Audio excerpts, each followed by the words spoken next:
This is really awful. It's inedible. But I followed the recipe your mom taught me. So what? Everything you make tastes terrible, my sister-in-law said, and she dumped the dish I cooked into the sink. Meanwhile, my father-in-law, acting as if it had nothing to do with him, continued eating in silence. My mother-in-law was resting in her bedroom, and there was no one to help me.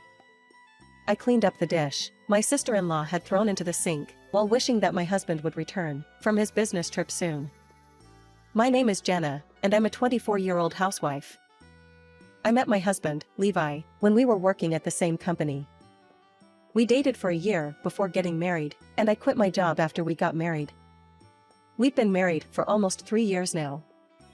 My husband is very kind, and we have fun together. Despite being in our 3rd year of marriage, we were still enjoying a newlywed-like, happy married life.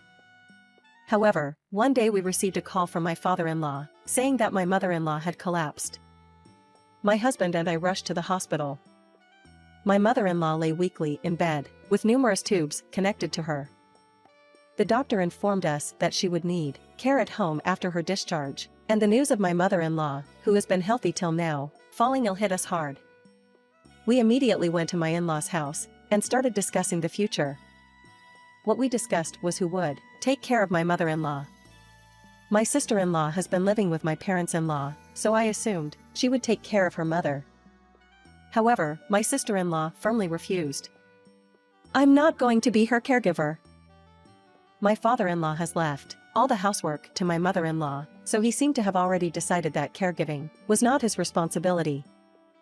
They both glanced at me several times, talking tediously to see if anyone would volunteer.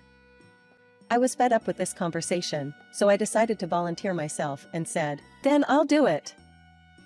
I had always loved my mother-in-law. When I visited my in-laws' house, when my mother-in-law was still healthy, she was incredibly kind, and even taught me her special recipes. We didn't have any mother and daughter-in-law issues that you often hear about in the world. For me, my mother-in-law was like a second mother, and we had a wonderful relationship. Therefore, I could not stand the way her biological family members tried to avoid taking care of her. When I expressed my feelings like this, my father-in-law's face lit up. That would be great. Can you move in right away? He asked. My husband looked worried and asked me, "Are you sure about this?" I smiled and replied, "It's okay. I owe a lot to your mom." And we started living with my in-laws at their house. I spent my days taking care of the house and my mother-in-law. She always expressed gratitude to me, but actually, the time I spent taking care of her was the most serene. The reason for this was that my sister-in-law would constantly harass me while I did household chores. She worked from home, so we often saw each other during the day. Every time she saw me, she'd demand, "Make me some tea or clean my room." She treated me like a maid and glared at me with an annoyed expression when I was doing other chores. Furthermore, she would complain about the tiniest details of the housework I do. Do it properly, she would scold me. Whenever she criticized me, she would always add, "This is why high school graduates are useless." In the beginning, she gave me orders and insulted me, even when my mother-in-law was present, but my mother-in-law always came to my rescue, so she gradually started attacking me, only when my mother-in-law wasn't around. I immediately talked to my husband about it, and he reprimanded my sister-in-law. However, she showed no remorse. "I'm sorry. I can't help but speak up. I notice Jenna's flaws too much." My husband said, "If she says anything, please tell me right away." But she has been harassing me almost every day, and it was exhausting to report to him each incident one by one. I was troubled the most when my husband was away on business trips. Due to the nature of his job, he had to be away from home several times a month. Each time, my sister-in-law did something to harass me. "It's really terrible. How can you make something like this? I made it using the recipe your mom gave me. When you make it, everything tastes awful," she said, and threw away the dishes I cooked. Meanwhile, my father-in-law kept eating, without saying a word. My mother-in-law was resting in her bedroom, and there was no one to help me. I cleaned up the dishes my sister-in-law had thrown away in the sink, while hoping that my husband would return from his business trip soon. Why does my sister-in-law continue to harass me like this? What joy does she find in doing such things? I can't understand her way of thinking. Moreover, I'm annoyed by my father-in-law, who seems to be satisfied as long as he can eat. He doesn't seem to care at all about my mother-in-law's condition. He doesn't even enter her room to talk to her. When I put my mother-in-law in a wheelchair and brought her to the living room, my father-in-law hurriedly retreated to his room. My husband probably takes after my mother-in-law, while my sister-in-law is more like my father-in-law. Their personalities are complete opposites. I wondered why my mother-in-law married someone like my father-in-law. Such thoughts crossed my mind. But if they didn't get married, my husband wouldn't have been born, and I wouldn't have met him. While pondering this, my sister-in-law suddenly called my name. Wondering what she needed, I sat down on the chair as she instructed. Then, she said, "I'm getting married." There are people who want to marry someone with a personality like hers? It might be a little bit too harsh to say that, but my sister-in-law getting married also meant she would be leaving this house. I couldn't help but smile at the thought. Perhaps she misunderstood. "Oh, are you so happy about my marriage?" she said while laughing, but she quickly returned to a serious expression and continued to talk. "So, next month, he's coming here to meet you. You better behave properly. If you mess up in any way, you might not be able to stay in this house," she threatened. I couldn't quite grasp what my sister-in-law was saying for a while. She dumped the responsibility of taking care of her mother on me, hasn't done any household chores, has been treating me like a maid, and she has been insulting me all the time. So when my sister-in-law said that, I heard something inside me break. I had endured her harassment patiently in the past to avoid any trouble, but I had reached my limit. I decided it was time to get back at her. One night, I happened to witness my sister-in-law chatting intimately with a man I don't know on the street. Seeing their behavior, I began to suspect. Is she cheating? So, I decided to hire a private investigator for the month leading up to the time my sister-in-law's fiancé visits us. During that month, I collected evidence of her harassment. I documented our daily life at home and her behavior when we were out, focusing on gathering decisive proof to expose her true nature. At the same time, the private investigator conducted an investigation into my sister-in-law's infidelity. One afternoon, before going shopping, I said to my sister-in-law, "Let's go together." She seemed momentarily taken aback, but quickly hid it, perhaps thinking that she can make me pay for everything, and she happily joined me. I put my phone in my pocket and secretly opened a voice recording app. We headed to a local supermarket. While shopping, my sister-in-law continuously hurled insulting words at me, trying to hurt me. I received cold glances from other customers. I took a deep breath and focused on controlling my anger. On top of that, my sister-in-law intentionally knocked products out of my hand, letting them scatter on the floor, and she grinned as she looked at the mess. In that moment, I aimed the camera on my phone and began recording her misdeeds. "This is your fault. You're responsible for this disgraceful situation. No one likes you anyway." My sister-in-law's words, shifting the blame onto me, were being recorded. We proceeded to the checkout counter and paid. All the while, my sister-in-law continued to glare at me with a condescending look. I waited for the moment when she looked away and ended the recording. I decided to document my sister-in-law's ongoing harassment as well. I had set up a few hidden cameras in several places around the house to do that, and I'd been checking the camera to see what was happening in the house. I had installed cameras, paying particular attention to places like the living room, kitchen, and my room, where there was a possibility of my sister-in-law entering. One morning, while I was getting ready to leave, my sister-in-law sneaked into my room. She opened my closet, examined each piece of clothing, selected my favorite dress, and she cut it into pieces with scissors. Later, she opened my cosmetics, spilled the contents, and scribbled on my mirror. Since this was all captured by the hidden camera, I saved it as evidence. Also, while I was cooking dinner, my sister-in-law secretly crept into the kitchen and intentionally poured a large amount of salt into the dish I was preparing, causing a dramatic change in taste. She left while laughing, and when we all sat down for dinner, she repeatedly said that I had made a terrible meal, trying to make me the laughingstock. However, this entire ordeal had also been recorded on hidden cameras. I watched the recording, and I felt anger as I saw her malicious smile captured on tape. Furthermore, when I was hanging laundry, my sister-in-law secretly smeared mud on my underwear and stuffed trash into my shoes to make them uncomfortable to wear. She was unaware that her actions were being captured by hidden cameras, and she was smiling contentedly. About a week before her fiancé's visit, I received the results from the private investigator. Anxiously, I opened the envelope, and there was a detailed report inside.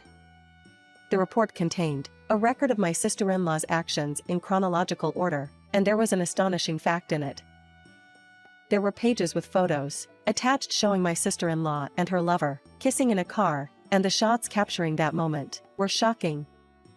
Her expression was different from her usual self, and she was intertwining with the man while she appeared ecstatic. Additionally, the report contained multiple photos revealing different instances of infidelity on various dates and locations.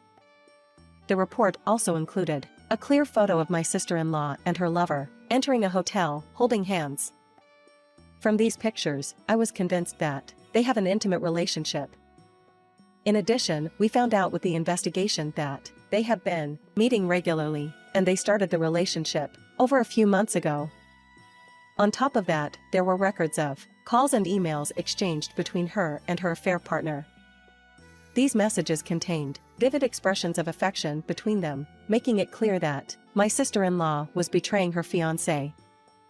Additionally, there were discussions about their future together, revealing that my sister-in-law was two-timing. Armed with this evidence, I decided to wait for the day when her fiancé would visit and reveal the truth to him. The moment was approaching when all my patience and endurance would finally be rewarded. I promised myself that I would no longer give in to my sister-in-law's harassment. And then, it was the day of his visit. My sister-in-law, who usually appeared disheveled, underwent a complete transformation. She looked like a different person, with her well-done makeup and stylish attire. She said, "Please, come in," and led her fiancé into the living room. Her fiancé had a pleasant appearance, and he seemed like a nice person. Therefore, I couldn't help but think he was too good for my sister-in-law. I was preparing tea for everyone in the kitchen. Meanwhile, my sister-in-law introduced her fiancé to her father and informed her fiancé that her mother was lying down in her bedroom. After that, my sister-in-law started badmouthing me. "The woman in the kitchen right now is my brother's wife, but she's such a difficult person to deal with. Even though she's a stay-at-home wife, she doesn't do any housework properly, and she doesn't help with taking care of our mother either. That's why I have to do everything. She doesn't seem to understand that I'm working even though I am at home." She said those unbelievable words without hesitation. I brought the tea and placed it in front of everyone. Then, I stood in front of her fiancé and greeted. "I'm just a high school graduate and a useless housewife. Nice to meet you." "Oh, I'm sorry, she always tells me so." Her fiancé looked at my sister-in-law with a puzzled expression. She seemed agitated and said, "Wait, what are you talking about? Stop joking." In response to her angry outburst, her fiancé was even more surprised. "I'm always grateful to her. She orders me to prepare tea and clean her room every day, and she even complains about the smallest details of housework I do. On an even worse occasion, she threw away the dish I cooked in the sink. I've been taking care of her mother all by myself, too. But according to what she said earlier..." "Wait! Don't tell lies." "Lies? Then listen to this." Saying that, I played back the evidence of harassment that I had been collecting with voice recorders and videos. While it was only a portion of the records, it was enough to expose my sister-in-law's true nature. To further prove my claims, I presented numerous photos and email exchanges as evidence of her infidelity, which I had collected, with the help of the private investigator, over the past month. As I showed them this evidence, I could see my sister-in-law's complexion turning worse. Her fiancé was in shock and couldn't find words. This is fabricated. I won't admit it. You'll keep finding excuses, won't you? Well, why don't we ask your mom directly? What are you talking about? Mom is sleeping right now. You want to wake her up unnecessarily? See, you understand now, right? A caregiver wouldn't treat a patient like this. At that moment, the living room door opened, and my husband brought my mother, in a wheelchair. Huh, Mom? And why, Levi? You said you were on a business trip. What's the matter? Can't I be awake? It seems like you preferred it when Mom was sleeping.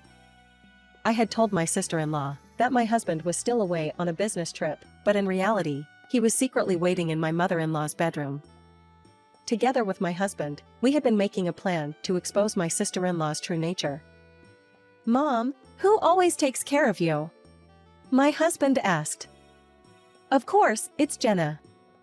She always cares about me and helps with the housework. She's such a wonderful daughter-in-law. She replied. That's right. Then, has Alice ever done anything for you? No, she hasn't done anything for me. If anything, she avoids any interaction with me, and I think she sees me as a nuisance. And to think she's been cheating. I'm really disappointed in you. I wonder why you became like this. Mom, that's not. Upon my mother's statement, her fiancé's face contorted. My sister-in-law desperately tried to defend herself, but her fiancé asked, That's not what? Are you saying your mother is lying? Besides, aren't these photos and videos solid evidence? My sister-in-law couldn't say anything. I think it's impossible to have a healthy married life with someone who lies, badmouths others, and cheats. I'm sorry, but let's pretend this conversation never happened. We haven't even submitted any paperwork, and I doubt there will be any complicated procedures for a breakup. Well then, I'm leaving, her fiancé said, and left our family home. My sister-in-law cried out, wait, while sobbing, but her fiancé didn't look back, and left the house without turning around. My sister-in-law glared at me and yelled, It's your fault! Why are you blaming me? Then, my mother-in-law shouted, That's enough! When are you going to grow up? Someone with a personality like yours will just cause trouble for their partner when they get married. Recognize your faults and make changes. My sister-in-law seemed taken aback by her scolding and fell into silence. Then, my husband started talking, followed by my mother-in-law. We're going to move out of this house and cut ties with you and Dad. We can't live with you guys anymore, especially for Jenna's sake. Then who's going to take care of the house? My father-in-law asked.